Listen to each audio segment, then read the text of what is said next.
Hello. So in this video we're going to talk about Aristotle's Poetics. Now this is the oldest extant work in the Western tradition, broadly conceived, that lays out a foundation of theater theory, a foundation of the theory of tragedy. So that's Aristotle's primary concern in the Poetics, is particularly to systematize tragedy, to explain a system for assessing and understanding tragedy as a theatrical form. And that's very important in terms of how Aristotle approaches things. So there's a lot covered in the Poetics, but I want to sort of focus in on some key elements here. The first being, why tragedy at all? Why theater at all? Why the arts at all? And Aristotle gives us an answer to this very early in the Poetics, when he's explaining why poetry, why the arts, why theater comes into existence. He says, imitation is natural to man from childhood, one of his advantages over the lower animals being this, that he is the most imitative creature in the world and learns it first by imitation, and it is also natural for all to delight in works of imitation. So basically what Aristotle says in terms of why we create art, why we do performances, why we do YouTube videos, although Aristotle didn't know about YouTube, obviously. Some great philosopher doesn't even know about YouTube. But for Aristotle, this is fundamentally the reason why, is because we're naturally imitative, and we learn through imitation, we learn through experiencing imitations. So you think about, for instance, childhood games. You play, I don't know, cops and robbers or something like this, and this teaches you about a sense of justice, for instance, whatever it is. So this sort of naturally imitative quality of humanity is, for Aristotle, at the root of why we do theater, why we do performance, why we do art more generally. But he also gives us a definition of tragedy, and then throughout he sort of points us to key elements. So Aristotle's definition of tragedy is this. The tragedy, then, is the imitation of an action that is serious and also as having magnitude complete in itself, in language with pleasurable accessories, each kind brought in separately in the parts of the work, in a dramatic, not in a narrative form, with incidents arousing pity and fear, wherewith to accomplish its catharsis of such emotions. Now, we'll talk more about catharsis later, because we're going to talk about Aristotle's conception of plot. But there's a lot going on in this definition. And Aristotle, if you know anything about his philosophy, he tends to work through ideas in a systemic way. So he's looking at the various component parts of what theater are, or what tragedy is. So it's an imitation of an action that is serious. So this differentiates it, for instance, from comedy, which is not serious. Tragedy being something where we take seriously, we are invested in the success or failure of the characters, etc., etc.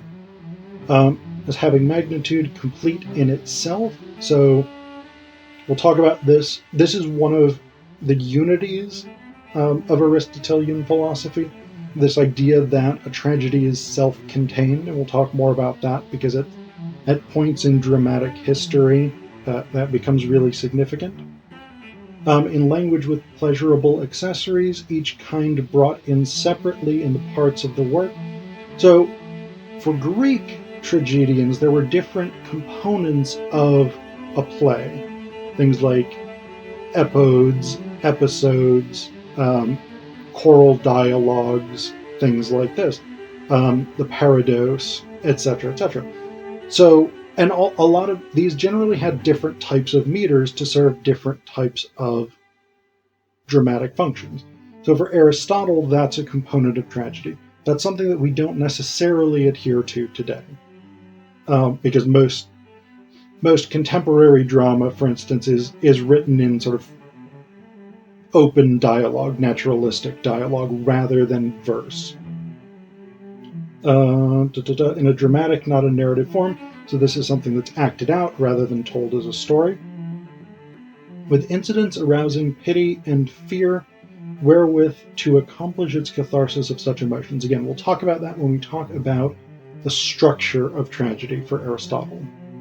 But that's his basic definition. But then he adds, in terms of the function of tragedy, or what tragedy does relative to history in particular, he says, from what we have said, it will be seen that the poet's function is to describe not the thing that has happened, but a kind of thing that might happen, i.e., what is possible as being probable or necessary. The distinction between historian and poet is not in the one writing prose and the other verse. You might put the works of Herodotus into verse, and it would still be a species of history. It consists really in this, that the one describes the thing that has been, and the other describes the thing that might be. Hence, poetry is something more philosophic and of graver import than history, since its statements are of the nature rather of universals, whereas those of history are singulars. By a universal statement, I mean one as to what such and such a kind of man will probably or necessarily say or do, which is the aim of poetry, though it affixes proper names to the characters. So basically, this is a distinction, and any historians watching this may or may not agree with this, but basically Aristotle says that poetry's function, tragedy's function, drama's function is to present us with types of people and to have them be consistent, have them to sort of experience what they will do in a particular situation. So it's exploratory, it is imaginative rather than documentary, the way that history is, or is supposed to be. So those are some of the core components of what Aristotle says about tragedy as a genre, what it does, what its function is.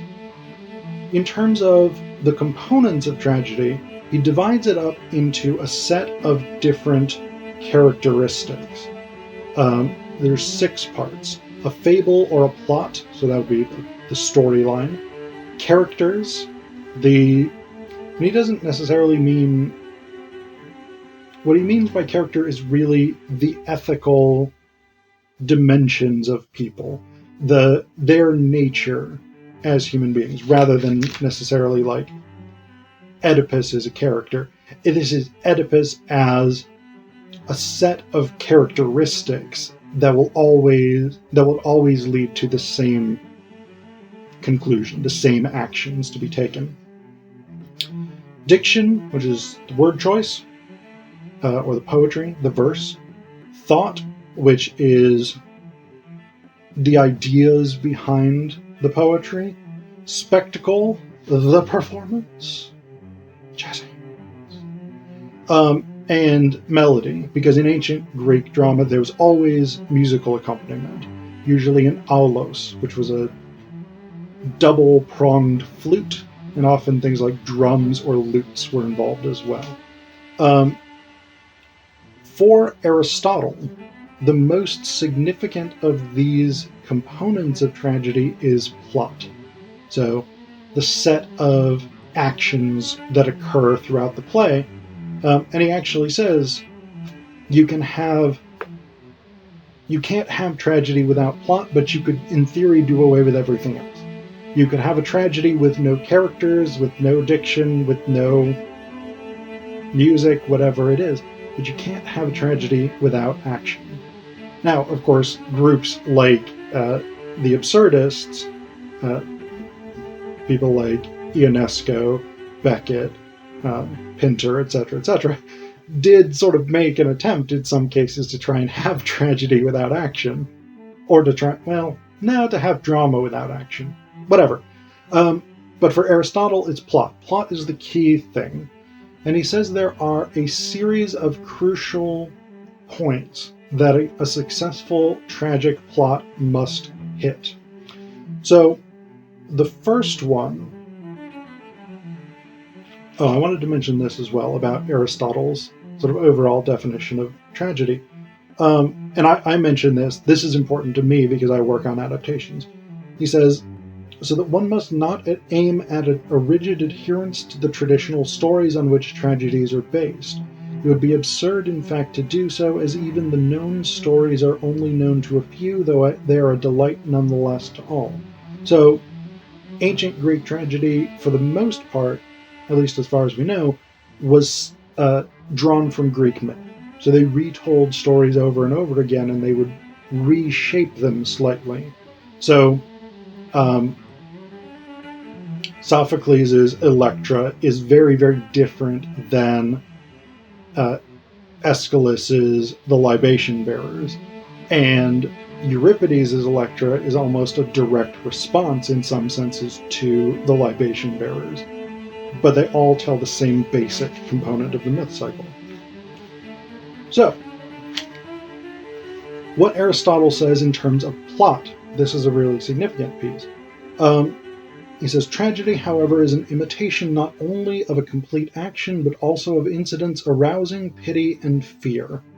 Such incidents have the very greatest effect on the mind when they occur unexpectedly and at the same time in consequence of one another. There's more of the marvelous in them then than if they happened of themselves or by mere chance. So, basically, what he's saying here is that the purpose of tragedy, the purpose of a tragic plot, is to evoke strong emotions, particularly pity and fear, anxiety about what's going to happen, existential dread about the consequences of actions, etc., etc. Now, we will talk in a little bit about what exactly that means and who Aristotle is saying those emotions should be evoked for. But that's a key component here. Now, the big points that you need to hit for Aristotle in order to do that are peripeteia, anagnorisis, and catharsis. So peripeteia is the change, the reversal. So he says here, a peripety is the change of the kind described from one state of things within the play to its opposite. So in tragedy, that usually means a character who starts out successful falls. In comedy, that may mean a character who starts out at the bottom has success. So tragic arc is usually downward, a comic arc is usually up, although they're not necessarily that simplistic. So at the moment where that change starts to occur, that's the peripeteia, that's the change of fortune. Next, you need an anagnorisis, which is a recognition, or an enlightenment, a discovery. So, this is where a character has to recognize their error. We'll talk more about the error in just a second. The character has to recognize that something that they have done has led to their fall. So this is a recognition of the thing that caused the reversal. And then finally, you have catharsis, which is the purging of pity and fear. As Aristotle says here, a third part is suffering, which we may define as an action of a destructive or painful nature, such as murders on the stage, tortures, wounding, and the like. So the sort of climax of the play where the violence is done, and then Frank is screaming outside. I don't know if you can hear it in the video, but you have the purging of that pity and fear, the release of that pity and fear. Now, the real question with that, the really interesting question with that is, what does that mean? Whose pity and fear is purged? Now, there is a long tradition that says it's the audience who should experience that pity and fear, and then those emotions are released from them with the resolution of the play.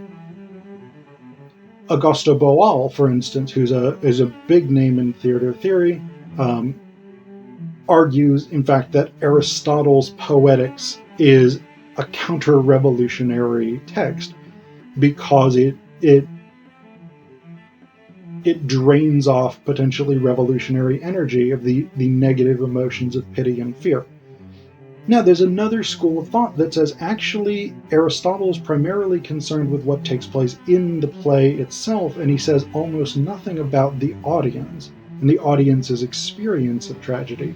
And so that school of thought suggests that a catharsis is a purging of pity and fear accumulated within the play itself.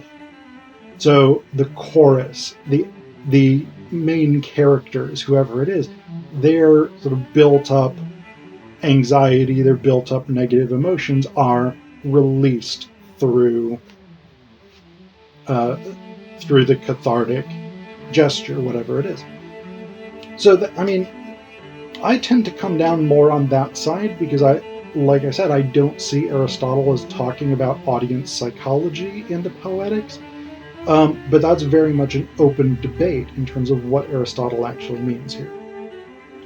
So, how do you get to pity and fear? How do you get to the moment where you can have that reversal? Well, you do that through the character, the tragic hero. And this is another area where there's actually a really interesting, long-standing debate about what exactly Aristotle means. So, in terms of defining the tragic hero, what Aristotle says is there remains then, because he's sort of dismissed several types of things as not being tragic. A good man must not be seen passing from happiness to misery, a bad man from misery to happiness, an extremely bad man being seen falling from happiness into misery. These are not tragic things. There remains, then, the intermediate kind of personage, a man not preeminently virtuous and just, whose misfortune, however, is brought upon him not by vice and depravity, but by some error of judgment, or the number of those in the enjoyment of great reputation and prosperity, e.g., Oedipus, Thyestes, and the men of note of similar families. The perfect plot accordingly must have a single and not, as some tell us, a double issue. The change in the hero's fortunes must be not from misery to happiness, but on the contrary from happiness to misery, and the cause of it must not lie in any depravity, but in some great error in his part. So the tragic hero is, and this is what Aristotle calls hamartia, the tragic error. So the tragic hero must be somebody who is generally admirable, but in some way flawed. There's something wrong with that person. So Oedipus, for instance, in Oedipus the King, is generally a good king. He's generally regarded as a successful ruler. He's thought of as having it all, beautiful queen, king of Thebes, well-respected, etc., etc. But his tragic error is that he doesn't stop investigating Laius's death when everyone around him is telling him to stop. This is his peripeteia, the moment where things start to go from pretty good to shit. The anagnorisis is when Oedipus's eyes are opened, when he realizes that he is the one who killed Laius on the road and then married Jocasta, inadvertently fulfilling the prophecy that he had set out to avoid. This is the recognition, the anagnorisis. And then the catharsis is when Jocasta kills herself and Oedipus stabs out his eyes. This is the purging of pity and fear. So, without that tragic error, that inability to, and the tragic error is often linked to hubris, to an overweening pride or arrogance, particularly an arrogance that might lead the hero to challenge the gods themselves. And we see that, for instance, in Prometheus Bound by Aeschylus. We see that in Ajax by Sophocles. So we get that notion a lot. Even Oedipus is hubristic in many ways. So that's what Aristotle says in terms of how you build pity and fear, is through an admirable character who makes an error and then experiences the negative consequences of that error. This has not always been the way that Aristotle has been interpreted on this point. For a long time, coming out really of the Romantics in the late 18th, early 19th centuries, hamartia was often interpreted as a tragic flaw, which, I mean, this translation that I read you by Ingram Bywater, this translation makes very, very clear that this is not a tragic flaw. This is not some depravity or moral failing. This is a mistake that character makes. And this fits with Aristotle's overall argument that plot is the most significant component of a tragedy. So this is a plot point. Hamartia is a plot point. It is a mistake. It is an error. It is not a failure of that character morally. Another component of Aristotelian theory that for a long time was viewed as really central to his work and is now largely sort of recognized as not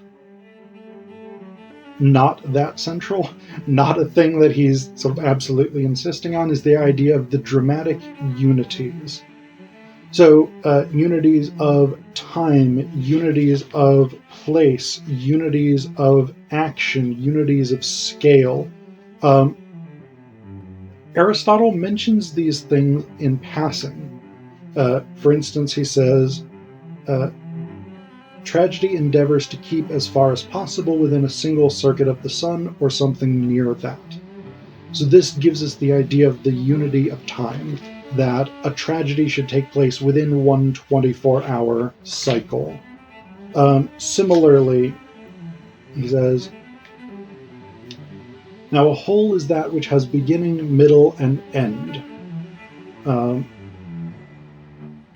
So that gives us the unity of order.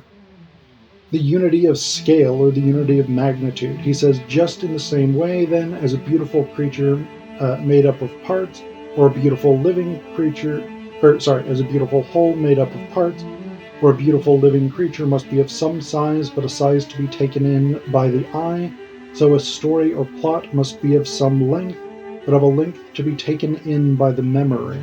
So we have the unity of scale there. And then we have the unity of plot. He says the unity of plot does not consist, as some suppose, in its having one man as its subject. The truth is that, and this, I skipped a bit here, but he says the truth is that just as in the other imitative arts, one imitation is always of one thing, so in poetry the story, as an imitation of action, must represent one action, a complete whole, with its several incidents so closely connected that the transposal or withdrawal of any of them will disjoint and dislocate the whole. So the idea of the dramatic unities, or the tragic unities, is something that was really important for long periods of dramatic history. French classical drama, from people like Racine, Corneille, etc., etc. Spanish Golden Age drama, I think, follows these same rules. They were viewed as very, very rigid. So you must have a beginning, middle, and end in that order. You must have everything take place within one 24-hour period, one unbroken set of action. You must have everything. You must have a scale that is comprehensible for memory. You can't perform an epic or something like this. Nowadays, so first off, we've abandoned a lot of the ideas of dramatic unities. They're simply no longer things that people are necessarily concerned about in modern and contemporary drama for a number of reasons that I'm not going to go into. But even looking back at Greek tragedy from before Aristotle's time, from Aeschylus, Euripides, Sophocles, Aristophanes, Menander, etc., we now recognize that they're not necessarily that concerned about these unities. And the unities, while they can be useful, they're incredibly restricting. And so, for the most part, people abandoned them fairly early. I think the French really stuck with them for a long time. For whatever reason, French theater was just very like, here are the rules, you cannot deviate. So, there you go. But again, that's Aristotle for you. It's a system. It's about a set of guiding principles for organizing tragedy and making sense of it in a way that follows Aristotle's basic philosophical system of breaking things down and looking at how they fit together and connect up.